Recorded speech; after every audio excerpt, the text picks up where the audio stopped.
नमस्कार साथियों।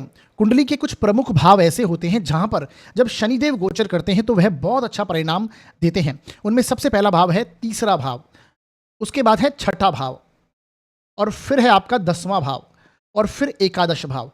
इन स्थानों में जब शनिदेव गोचर करेंगे, और इन स्थानों को हम उपचय स्थान भी कहते हैं, यानी शनिदेव जब उपचय स्थानों में से गोचर करेंगे तो वह अपना अच्छा परिणाम देने की स्थिति में होते हैं।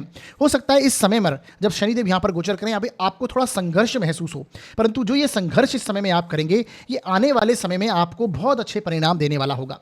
इसी प्रकार कई स्थितियां ऐसी भी हैं जहां पर शनिदेव अगर दूसरे भाव में स्थित हों, पंचम भाव में स्थित हों, सप्तम भाव में शनिदेव स्थित हो जहां पर ये दिग्बली हो जाते हैं, और नवम भाव के शनिदेव भी कुछ स्थितियों में डेफिनेटली अच्छा परिणाम करते पाए जाते हैं।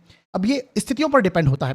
देखिए साथियों, सबसे पहले समझिए, जब गोचर को हम देखते हैं तो उसमें ये हम यहाँ पर केवल सामान्यतः प्रभावों की चर्चा करते हैं। आपको आपकी जन्म कुंडली के ग्रह, आपकी जो दशाएं हैं, उनको भी देखना होता है, उसके अनुसार परिणामों को समझना होता है। अब गोचर के कुछ एक इस नियम यहाँ पर मैं आपको समझा देता हूँ। अगर उन्हें आप समझेंगे तो आपको समझ में आएगा, और उन्हें अप्लाई कीजिए कि गोचर कैसे देखते हैं।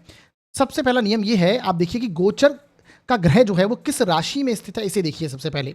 उसके बाद उसे देखिए कि आपकी जन्म कुंडली में उस ग्रह की क्या स्थिति है। मान लीजिए आज शनि के बारे में बात कर रहे हैं तो शनि की स्थिति को देखिए आपकी जन्म कुंडली में कि किस स्थिति में बैठा हुआ है, उच्च का है, नीच का है, मित्र क्षेत्री है, षडबल में कितना बली है, नवांश पत्रिका में कहाँ जाकर बैठा है। तो ये सारी स्थितियां देखिए, और आपके जन्म कुंडली में जहां पर वो स्थित है उससे अब वो किस स्थान में गोचर कर रहा है, उसके अनुसार भी परिणाम समझिए।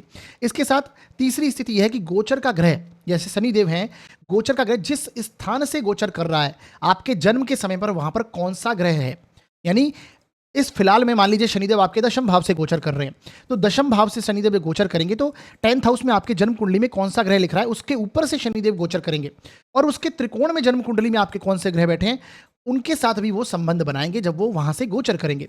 तो ये भी एक नियम अप्लाई कीजिए। उसके साथ साथ आपको ये देखना है जो बाकी के ग्रह गोचर कर रहे हैं उसके उनके गोचर होने से उन पर क्या प्रभाव पड़ेगा, ये भी स्थितियां समझिए, और इसके बाद आपको रिजल्ट्स क्लियर तौर पर समझ में आते हैं। अब साथियों, जैसा कि आप सभी को पता है कि शनिदेव अब गोचर में अपना राशि परिवर्तन करने वाले हैं। ये 29 मार्च 2025 को कुंभ राशि से निकलकर मीन राशि में प्रवेश कर जाएंगे, और ये यहाँ पर 2 जून 2027 तक रहने वाले हैं। और इसका हम सब पर कैसा प्रभाव आएगा, इसके लिए मैंने एक डिटेल वीडियो चैनल पर अपलोड किया है, जिसे आप हमारे चैनल पर जाके देख सकते हैं। उसके अंदर मैंने गोचर को किस तरह से देखना है ये भी आपको समझाया है, और इस गोचर के जो कॉमन रिजल्ट्स हैं सभी लग्न व राशियों के लिए मैंने डिटेल में आपको समझाए हैं। इसे आप हमारे चैनल पर जाके देखिए, और इसी शॉर्ट के टाइटल के ऊपर यहाँ पर आपको एक लिंक देखने को मिलेगा, इसके ऊपर क्लिक करके भी उसे आप देख सकते हैं।